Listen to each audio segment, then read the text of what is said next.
Hi friends, അസ്സാം വലൈക്കും. Welcome back to my channel babies kitchen. എല്ലാവർക്കും സുഖമാണല്ലോ. ഇന്ന് ഞാൻ തയ്യാറാക്കുന്നത് വളരെ വളരെ ടേസ്റ്റി ആയിട്ടുള്ള ക്യാരറ്റ് കൊണ്ടുള്ള 2 ടൈപ്സ് ജ്യൂസാണ്. നോമ്പായതുകൊണ്ടും വെയിലിൻ്റെ ചൂടുകൊണ്ടൊക്കെ തന്നെ ആദ്യം വേണ്ടത് തന്നെ നമുക്ക് ജ്യൂസും വെള്ളവുമാണ്. അതുകൊണ്ട് തന്നെ ഈ നോമ്പിന് കുടിക്കാൻ പറ്റുന്ന അടിപൊളി ഡ്രിങ്ക് തന്നെയാണ് ഈ ഒരു 2 ടൈപ്സ് ക്യാരറ്റ് ജ്യൂസും. അപ്പോൾ ഞാൻ 2 രീതിയിലാണ് ക്യാരറ്റ് ജ്യൂസ് കാണിക്കുന്നത്. വീഡിയോയിലേക്ക് പോകുന്നതിന് മുമ്പായി വീഡിയോ നിങ്ങൾക്ക് ഇഷ്ടമാവുകയാണെങ്കിൽ ഫാമിലിക്കും ഫ്രണ്ട്സിനും ഒക്കെ ഒന്ന് ഷെയർ ചെയ്യുക. എൻ്റെ ചാനൽ ആദ്യമായിട്ട് ആരെങ്കിലും കാണുന്നുണ്ടെങ്കിൽ വീഡിയോ ഇഷ്ടപ്പെട്ടാൽ സബ്സ്ക്രൈബ് ചെയ്യാനും ലൈക്ക് ചെയ്യാനും ഷെയർ ചെയ്യാനും കമൻറ്റ് ചെയ്യാനും മറക്കരുത്. അപ്പോൾ നമുക്ക് വേഗം തന്നെ വീഡിയോയിലേക്ക് പോയാലോ. ഇതിനായിട്ട് നമുക്ക് മെയിനായിട്ട് വേണ്ടത് ക്യാരറ്റ് തന്നെയാണ്. അപ്പം ഞാൻ ആദ്യം തയ്യാറാക്കുന്നത് അടിപൊളിയായിട്ടുള്ളൊരു ക്യാരറ്റിൻ്റെ ഷേക്കാണ്. ഈ ജ്യൂസ് തയ്യാറാക്കാൻ വേണ്ടിയിട്ട് ഞാനിവിടെ തൊലിയൊക്കെ കളഞ്ഞിട്ട് ക്യാരറ്റ് എടുത്തിട്ടുണ്ട്. ക്യാരറ്റ് പുഴുങ്ങി എടുത്തിട്ടൊന്നുമില്ല കേട്ടോ, പച്ച ക്യാരറ്റ് തന്നെയാണ്. ഇനി ഇതുപോലെ ചെറിയ കഷ്ണങ്ങളാക്കിയിട്ട് എടുത്തിട്ടുണ്ട്. ചെറിയ കഷ്ണങ്ങളാക്കിയത് അടിച്ചെടുക്കുന്ന സമയത്ത് പെട്ടെന്ന് തന്നെ അരിഞ്ഞ് കിട്ടാൻ വേണ്ടിയിട്ടാണ്. ഇനി നമുക്ക് ഈ പീസുകൾ എല്ലാം നേരെ ഒരു മിക്സിയുടെ ജ്യൂസ് ജാറിലേക്ക് ഇട്ട് കൊടുക്കാം. മുഴുവനായും ഇട്ട് കൊടുത്തിട്ടുണ്ട്. ഇനി ഇതിലേക്ക് ഒരു 8 അണ്ടിപ്പരിപ്പ് ഇട്ട് കൊടുക്കാം. അടുത്തത് ഇനി കുറച്ച് കണ്ടൻസ്ഡ് മിൽക്ക് ചേർത്ത് കൊടുക്കാം. കണ്ടൻസ്ഡ് മിൽക്ക് ഒഴിച്ചതിൻ്റെ അളവ് നോക്കിയിട്ട് കുറച്ച് പഞ്ചസാരയും കൂടെ ചേർത്ത് കൊടുക്കാം. ഇനി ഇതിലേക്ക് ഒരു 2 ഏലക്കായയുടെ കുരു പൊടിച്ചത് ചേർത്ത് കൊടുക്കാം. ഇനി നമുക്ക് ആവശ്യമുള്ളത് ഇതുപോലെയുള്ള കട്ടപ്പാലാണ്.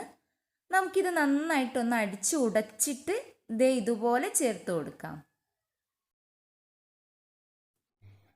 ഇനി നമുക്കിതെല്ലാം കൂടെ നന്നായിട്ടൊന്ന് അടിച്ചെടുത്തിട്ട് വരാം. അപ്പോൾ നമ്മുടെ വളരെ ടേസ്റ്റി ആയിട്ടുള്ള ജ്യൂസ് ഇവിടെ റെഡി ആയിട്ടുണ്ട്. നമുക്കിതൊരു ബൗളിലേക്ക് ഒഴിച്ചിട്ട് മാറ്റി വെക്കാം. ഞാൻ ഈ ഒരു ജ്യൂസ് അരിച്ചെടുത്തിട്ടില്ല, നിങ്ങൾക്ക് വേണമെങ്കിൽ അരിച്ചെടുക്കാം കേട്ടോ. ക്യാരറ്റ് ആയതുകൊണ്ട് അരിച്ചൊഴിവാക്കണ്ടെന്ന് കരുതിയിട്ടാണ്. ഇനി കുറച്ച് കസ്കസ് ഒന്ന് വെള്ളം ഒഴിച്ചിട്ട് കുതിർത്തിയെടുക്കാം. കസ്കസ് നന്നായിട്ട് കുതിർന്ന് വന്നിട്ടുണ്ട്. ഇപ്പോൾ ഇനി ഈ കസ്കസ് നമുക്ക് ഒഴിച്ച് വെച്ചിട്ടുള്ള നമ്മുടെ ക്യാരറ്റ് ഷേക്കിലേക്ക് ഒഴിച്ചു കൊടുക്കാം. അങ്ങനെ നമ്മുടെ ക്യാരറ്റ് ഷേക്ക് റെഡി ആയിട്ടുണ്ട്. ഇനി നമുക്കിത് ഗ്ലാസ്സിലേക്ക് ഒഴിക്കാം. എന്നിട്ട് ഇതിൻ്റെ മുകളിൽ ഒരു ഭംഗിക്ക് വേണ്ടിയിട്ട് കുറച്ച് അണ്ടിപ്പരിപ്പ് ചെറുതാക്കി അരിഞ്ഞത് ഇട്ട് കൊടുക്കുന്നുണ്ട്. ഓപ്ഷണലാണ്. ഈ ഒരു ക്യാരറ്റ് ഷേക്ക് ശരിക്കും നല്ല ടേസ്റ്റാണ് കേട്ടോ കുടിക്കാൻ. ഇതുപോലെ ഇതുവരെ നിങ്ങൾ ക്യാരറ്റ് ജ്യൂസ് തയ്യാറാക്കി നോക്കിയിട്ടില്ലെങ്കിൽ എന്തായാലും ഈ നോമ്പിനൊന്ന് ട്രൈ ചെയ്ത് നോക്കണേ.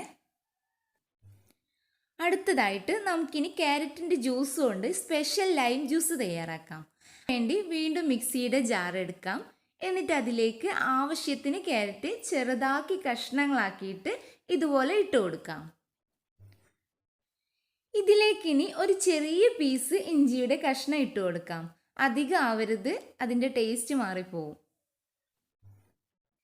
ഇനി അതിലേക്ക് ഒരു നാരങ്ങയുടെ നീര് മുഴുവനായിട്ടും എടുത്തിട്ട് ഒഴിച്ചു കൊടുക്കാം. ഇനി കുറച്ച് ഐസ് ക്യൂബ്സും കൂടെ ഇട്ട് കൊടുക്കാം. ഒരു ഗ്ലാസ് തണുത്ത വെള്ളം കൂടെ ഒഴിച്ചു കൊടുക്കാം. ഇനി 2 ഏലക്കായ പൊടിച്ചത് ഇട്ട് കൊടുക്കാം. ഇനി നമുക്കിതെല്ലാം കൂടെ നന്നായിട്ടൊന്ന് അടിച്ചെടുത്തിട്ട് വരാം. അപ്പോൾ അടിച്ചിട്ട് അരിപ്പയിലേക്ക് ഒഴിച്ച് അരിച്ചെടുക്കുകയാണ്. ഇനി നമുക്കിതിലേക്ക് ആവശ്യത്തിനുള്ള പഞ്ചസാരയും കൂടെ ചേർത്ത് കൊടുക്കാം. എന്നിട്ട് നന്നായിട്ട് മിക്സ് ചെയ്തിട്ട് നമുക്കിത് ഗ്ലാസ്സിലേക്ക് ഒഴിക്കാം.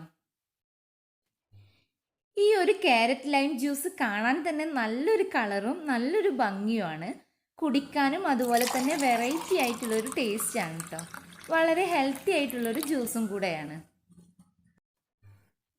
ഈ ചൂടുകാലത്ത് പെട്ടെന്ന് വരുന്നവർക്കൊക്കെ വളരെ എളുപ്പത്തിൽ തയ്യാറാക്കി കൊടുക്കാൻ പറ്റുന്ന ഒരു ഡ്രിങ്കും കൂടെയാണ്.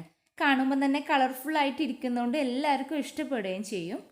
അങ്ങനെ ഇന്നത്തെ നമ്മുടെ ക്യാരറ്റ് ഷേക്കും ക്യാരറ്റ് ലൈം ജ്യൂസും നിങ്ങൾക്ക് ഇഷ്ടപ്പെട്ടെന്ന് കരുതുന്നു. ഈ ഒരു റെസിപ്പിയുടെ വീഡിയോ നിങ്ങൾക്ക് ഇഷ്ടമായിട്ടുണ്ടെങ്കിൽ ഇതുപോലെയൊന്ന് ഉണ്ടാക്കി നോക്കണേ. എന്നിട്ട് ഫീഡ്ബാക്കൊക്കെ കമൻറ്റ് ബോക്സിൽ അറിയിക്കുക. വീഡിയോ ഇഷ്ടപ്പെട്ടിട്ടുണ്ടെങ്കിൽ ഇതുപോലുള്ള അടിപൊളി വീഡിയോസിന് വേണ്ടി ബേബീസ് കിച്ചൺ സബ്സ്ക്രൈബ് ചെയ്യാനും ലൈക്ക് ചെയ്യാനും ഷെയർ ചെയ്യാനും മറക്കരുത്.